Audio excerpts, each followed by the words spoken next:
Bonjour à tous et bienvenue sur Radio Sensation. Dans le MAG, brutalité des échanges, émotions incontrôlées et emballements, voilà des phénomènes que nous apercevons quotidiennement. Notre société serait-elle devenue hystérique? Je reçois aujourd'hui dans cette émission Jonathan Curiel. Bonjour. Bonjour.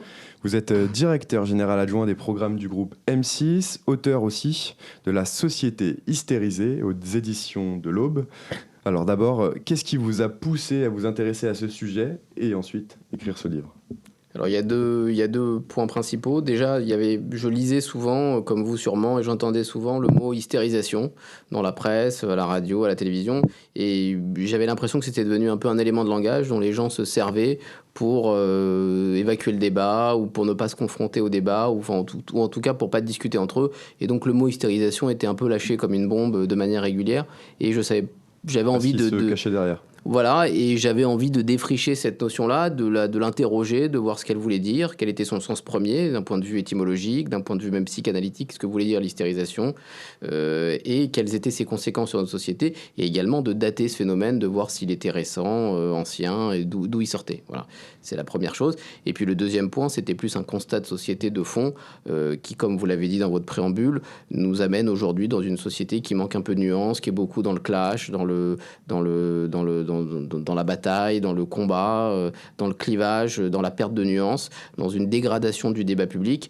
Et donc tous ces éléments m'ont donné envie de creuser cette notion d'hystérisation et de voir un peu la température de notre société et d'en expliquer comment et pourquoi on était arrivé là. Alors si on regarde la définition d'hystérique dans le Larousse, c'est une société donc excitée, nerveuse, allant jusqu'à l'irresponsabilité. Alors depuis quand, selon vous, notre société est-elle devenue hystérique et qu'est-ce qui a finalement déclenché ce phénomène ? Alors, j'essaye de le montrer un peu dans le livre de manière assez allusive, mais il y a toujours eu des phénomènes d'hystérisation dans les sociétés humaines. Il y en a eu dans le passé aux États-Unis. Il y avait le phénomène des sorcières de Salem qui avait donné des phénomènes d'hystérisation. Là, on va célébrer les 25 ans de la disparition de Diana. Diana, elle était sujette à des phénomènes d'hystérisation. Les paparazzis la suivaient non-stop. Elle ne pouvait pas vivre. C'était la folie. C'est pareil autour de certains footballeurs. Ça a été le cas dans un domaine totalement différent, dans le cas de l'affaire Dreyfus à la fin du 19e siècle. Donc l'hystérisation dans nos sociétés n'est pas propre à notre époque, mais ce que j'essaye de montrer, c'est qu'elle s'est accentuée, s'est renforcée via un système médiatique qui aujourd'hui a beaucoup de supports, est un peu partout, plus de chaînes, plus de médias en ligne, de chaînes d'infos inconnues, etc.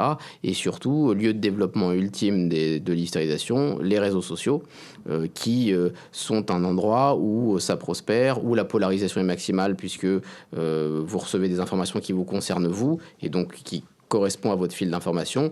Et donc, du coup, la société se polarise de plus en plus avec des gens qui sont les uns face aux autres, avec également sur les réseaux sociaux un anonymat qui favorise cette hystérisation. Et enfin, des camps qui s'opposent les uns aux autres, parce qu'aujourd'hui, sur les réseaux sociaux, mon avis, il est identitaire. Mon avis, c'est moi. Alors que quand vous êtes dans un débat au bistrot ou face à des gens ou comme on est là en face, on peut échanger, on peut discuter dans les réseaux, sur Twitter ou ailleurs.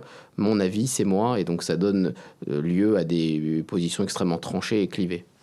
Alors revenons sur les chaînes d'information en continu. Elles ont également donc participé à ce phénomène. Il faut créer l'info presque 24 heures sur 24, chercher la petite phrase pour faire le buzz et pour tenir finalement le spectateur. L'information devient une sorte de spectacle sans toujours le recul nécessaire à un journal ou à l'information nécessaire. Toutes ces chaînes, est-ce qu'elles ont eu un impact sur la société ces dernières années ? Alors elles ont accompagné un mouvement de société à mon sens, mais elles ne l'ont pas devancé. Je ne pense pas que les chaînes d'information ont créé une hystérisation. Les chaînes d'information ont montré les gilets jaunes, elles n'ont pas créé les gilets jaunes. Donc il y a souvent, je trouve, c'est mon point de vue personnel et il est discutable, mais je pense qu'elles accompagnent le sens de l'époque, cette profusion d'informations, cette spectacularisation de l'info, le fait d'une polémique qui en chasse une autre en permanence. Mais elles ne sont pas la cause.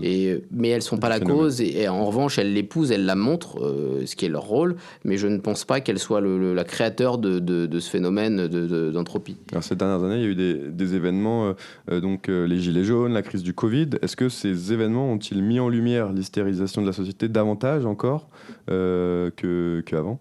Je trouve, oui. Par exemple, vous prenez sur le Covid. Ce qui est marrant, c'est qu'une société hystérisée, j'essaie de le montrer dans le livre, c'est une société qui doute de moins en moins.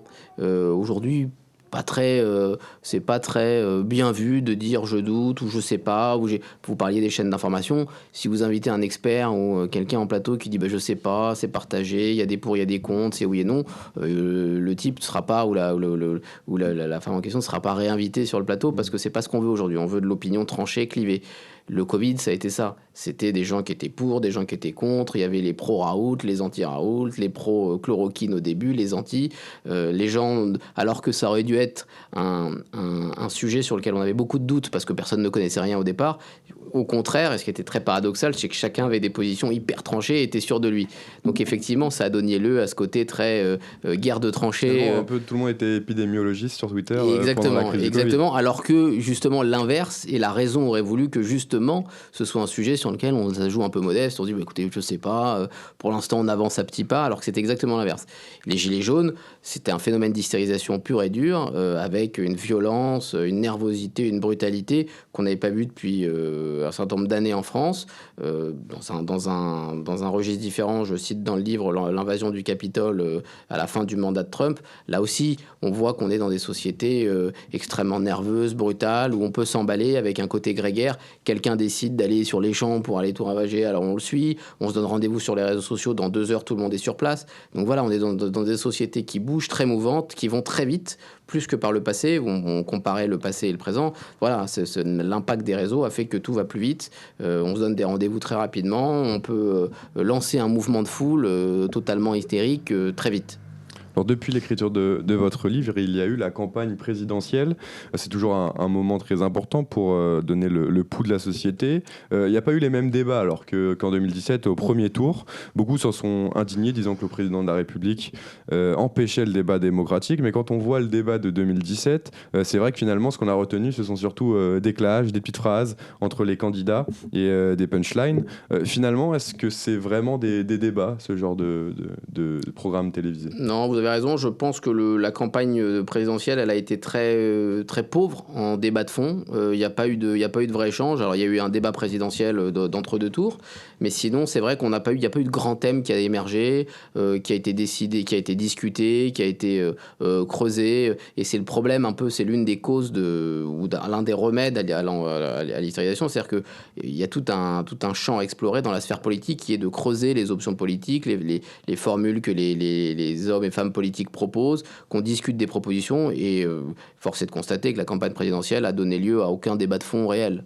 Et c'est pas, je pense, la faute du président de la République, mais plus un climat de société qui, après les Gilets jaunes, après le Covid, était un peu fatigué. Et par ailleurs aussi, il y a un rôle des politiques qui n'ont pas mis sur la table les sujets qui intéressaient les gens et qui n'ont pas été suffisamment soit précis, soit enthousiastes, soit volontaires pour les défendre et les mettre sur la table. Dans le même temps, donc vous l'expliquez dans le livre, les gens critiquent souvent les médias comme étant anxiogènes, et vous notez le besoin de certains d'avoir des programmes de réconfort, un peu cocooning, c'est votre mot, pour retrouver par exemple des vieux films français à succès ou des jeux humoristiques bienveillants pour oublier un petit peu tout ce que l'on peut voir dans les chaînes d'infos en continu ou sur les réseaux sociaux et dont on vient de parler précédemment. Il y a des signaux anti-hystérisation. Oui, je le constate dans la sphère télévisuelle et médiatique, c'est-à-dire que les gens ont besoin d'être rassurés. Aujourd'hui, par exemple, vous voyez, pendant le Covid, je donnais l'exemple du Covid où il y a eu beaucoup de films de patrimoine, de Louis de Funès et d'autres, beaucoup d'émissions de nostalgie qui ont rassemblé un public très large. Les gens ont besoin d'être rassurés. Il y a un livre qui a été écrit qui va un peu dans le sens de ce que je dis aussi, qui s'appelle La civilisation du cocon. Les gens ont besoin d'être rassurés, de se replier sur leur sphère familiale, leur domicile. Aujourd'hui, les gens sortent. Je dis pas qu'ils sortent moins, mais bon, ils rapatrient des loisirs dans la maison. Il y a la tireuse à bière, la piscine, le trampoline pour les enfants. Des choses qu'on faisait à l'époque à l'extérieur, aujourd'hui on le fait dans la maison. C'est-à-dire qu'on a besoin de se replier sur la sphère familiale, le domicile. Et puis d'un point de vue médiatique, effectivement, il y a un retour vers des émissions de nostalgie, vers des programmes qui rassurent, qui sont plus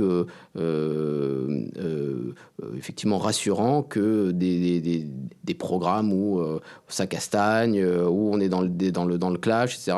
J'ai la sensation et la conviction que les gens sont un peu fatigués de ça. On est dans une société française qui est fatiguée, un peu lasse de ces énervements, de ce spectacle médiatique qui concerne, je pense, un microcosme, mais pas une grande partie de la population française. Bien, merci beaucoup, Jonathan Curiel, Merci à vous. d'avoir été avec nous dans le MAG sur Radio Sensation. Je rappelle donc que vous êtes directeur général adjoint des programmes du groupe M6 et auteur de La Société hystérisée aux éditions de l'Aube. Nous, on se retrouve plus tard pour un nouveau numéro du MAG sur Radio Sensation et cette émission est disponible en replay sur notre site internet et sur notre application Radio Sensation.